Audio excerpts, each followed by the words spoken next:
Yeomanhwa.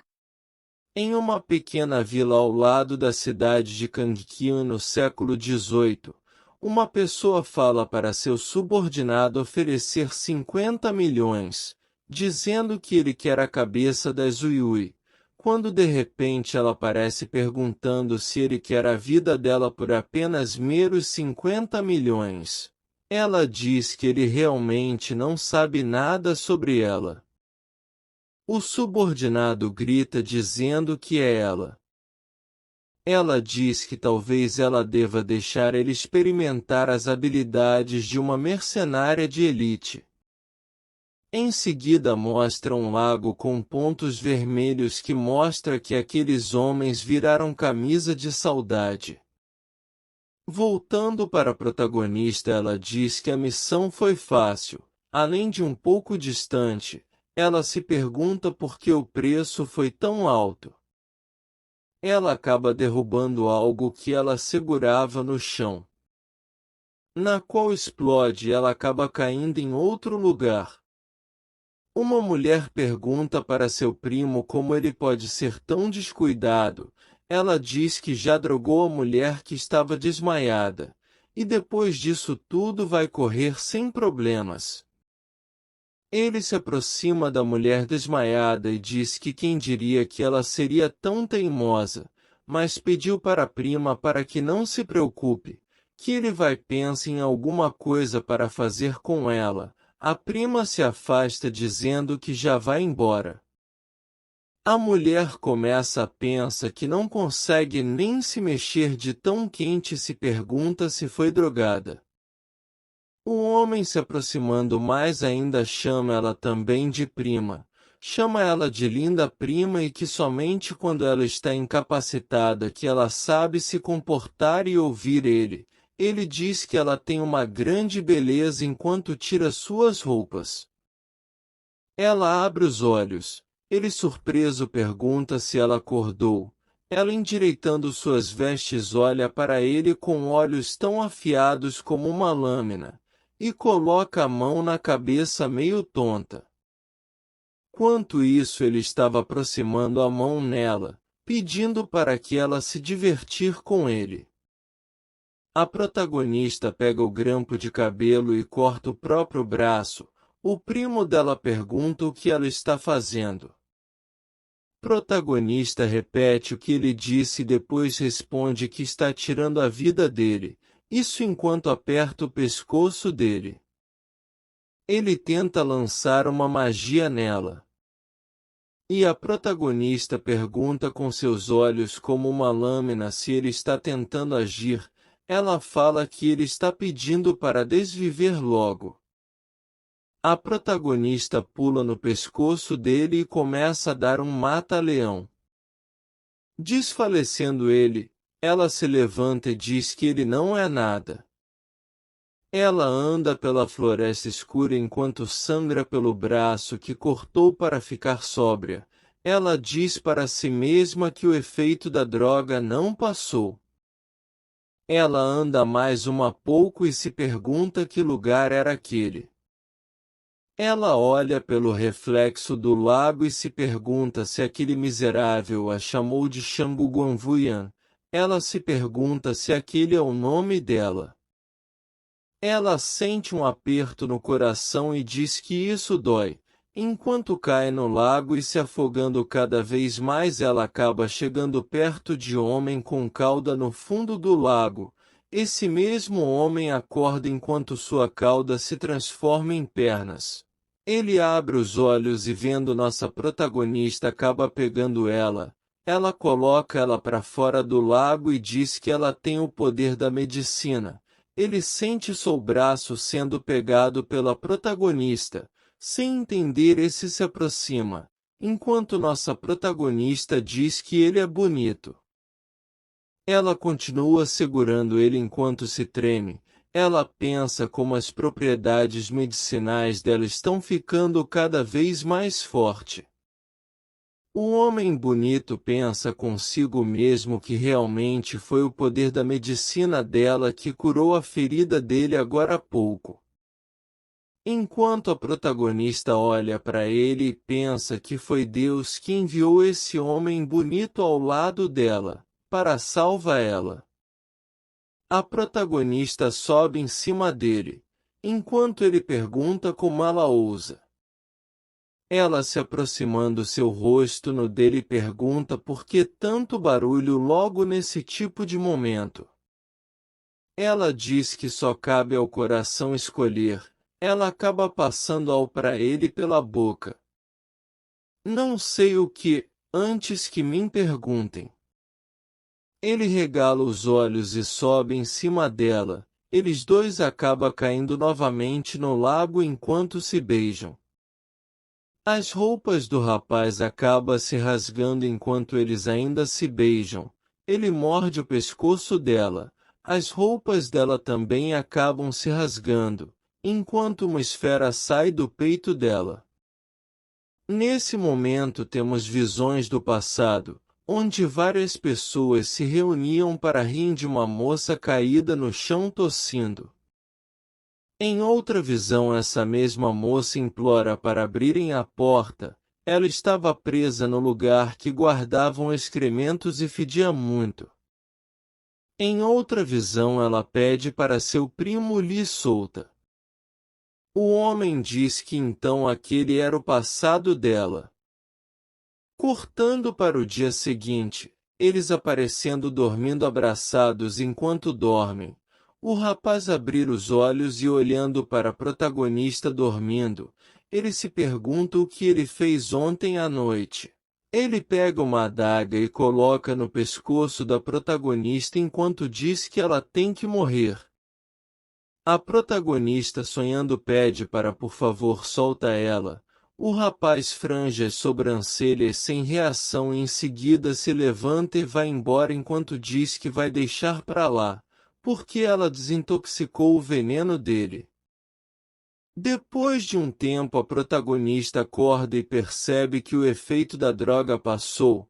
Ela olha para as roupas que cobrem ela e diz que pelo menos ele teve consciência e cobriu ela com algumas roupas. Enquanto ela toca no seu corpo, ela diz que ele pegou ela de jeito.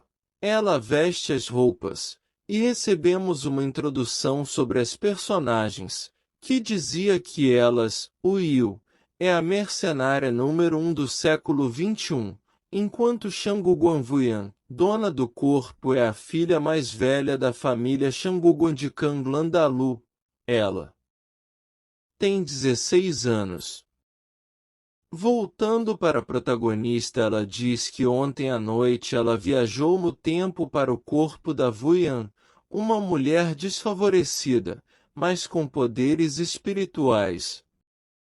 A protagonista diz que parece que Vuyan morreu nas mãos de sua família no momento que a protagonista viajou no tempo. Ela diz que uma mulher de uma família proeminente é intimidada por sua própria família até a morte, e não há justiça nisso. A protagonista diz que não deixará que a morte da Vuyan ser em vão. Ela promete a Vuyan que fará com que aqueles que intimidaram ela paguem o preço de seus atos. Um homem em pensamento diz que ontem à noite, ele sentiu o despertar do poder do espiritual de cura. De repente um servo aparece o chamando de mestre e dizendo que a segunda senhorita levou algumas pessoas para a floresta esta manhã e que deverá trazer de volta a Shangguan Vuyan, que é a protagonista caso esquecido. O mestre dele diz que está certo e que ele espera que tudo fique bem. Uma pessoa aparece gritando que como a filha mais velha da família Shanga, a protagonista tem um casamento arranjado, mas que desonrou a família ao ter um caso com um homem e que eles deveriam trazê-la de volta para ser punida. Os figurantes no fundo concordam com ela. Ela é a Shuguan Qinjian, a segunda filha da família Shangguan. Ela pensa consigo que depois dessa noite, o casamento com Wu Daozong será dela. Um tempo depois, ela anda e vê o primo dela cair 8 no chão. Ela se aproxima e percebe que ele não está respirando. Ela se espanta e se pergunta assustada se ele desviveu. Ela se pergunta como isso poderia ter acontecido e que ela apenas queria destruir a castidade da protagonista para anular seu casamento arranjado com Udalshon para que ela ocupar o lugar da protagonista. Ela grita mandando a protagonista aparecer agora mesmo. A protagonista, surpreendendo a todos, aparece perguntando por que de tanto alarme e que ela está bem ali. A protagonista diz que bem esperado e que sabia que a Kinjan já estava pronta para pegar o suposto caso logo de manhã. A protagonista se ela ficou decepcionada. A Kinjan, apavorada, gaguejando, pergunta o que aconteceu. A protagonista, dando a reviravolta, ela repete o que Kinjan tinha dito e pergunta sobre a responsável por drogar ela. E pergunta se ela não saberia por acaso. Kinji, em pensamento, diz que a protagonista já sabe e não pode deixar a protagonista viver. Ela grita dizendo que isso tem a ver com ela e que só sabe que o primo dela morreu por culpa da protagonista. Ela continua dizendo que não acreditava que a protagonista seria tão cruel e que mataria seu primo com suas próprias mãos. Ela ordena os criados a capturarem a protagonista e que matar um parente é um crime capital e pela lei a protagonista deve morrer. A protagonista sorri e pergunta quem se atreve. A Kinjan se pergunta desde quando a protagonista é capaz de assumir essa postura, e manda para os criados atacarem. A protagonista desvia de todos os ataques e, apertando o pescoço de um criado, ela usa o poder espiritual. A Kinjan, percebendo, se pergunta de onde a protagonista conseguiu esse poder espiritual. Ela diz como a protagonista não tinha poder espiritual e que sempre estava perdendo. A protagonista, percebendo que mal conseguiu desviar do ataque, disse que ainda não estava acostumada com aquele corpo. Vendo uma espada, a protagonista pega e diz que mesmo sem usar o poder espiritual ela ainda pode acabar com todos eles. A Kinjan, vendo a protagonista matando todos os criados dela, se pergunta que movimento estranho era aquele que era assustador. Ela se pergunta se a protagonista é mesmo a Van que ela conhece. A protagonista, em pensamentos, diz que, sendo a primeira vez dela aqui, ela não está familiarizada com o ambiente. E com o poder que ainda não consegue controlar, ela não pode continuar perdendo bem ali. Ela vai embora dizendo que é melhor fugir por enquanto. Na entrada da cidade, a protagonista pensa que a família Shangugon deve estar perseguindo ela agora, e parece que ela precisa se maquiar antes de ir com confiança. Depois de maquiada, ela fica como uma irmã real, encantadora e atrevida. Em seguida, ela passa pelo portão da cidade disfarçada. Entrando na cidade, ela consegue ver cartaz com seu rosto estampado, onde ofereciam recompensa para quem a achassem. Ela, em pensamento, diz que parece que naquele mundo não apenas se respeita o autodesenvolvimento, mas também existem muitos autodesenvolvedores que são mestres de animais. Um cara ao fundo pergunta ao outro o que está acontecendo na cidade recentemente, e por que tem tantos guardas da casa Shandan. O outro rapaz diz que recentemente a filha Shanguguan da família se juntou à seita dos daoístas marciais, mas ela fugiu secretamente. A protagonista, ouvindo o que eles diziam, coloca uma máscara no rosto.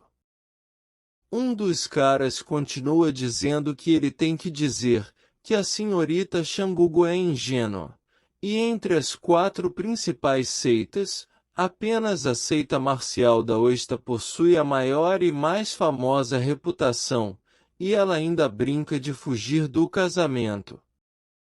O outro pergunta como ele ouviu dizer que não foi apenas a família Shanguguan que rastreou o paradeiro da senhorita.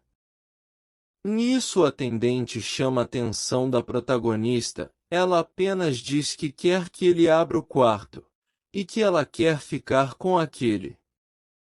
Já à noite, mostra a Kinjin procurando a protagonista perguntando ela foi parar. Um servo ao lado dela diz que a protagonista deve estar na pousada.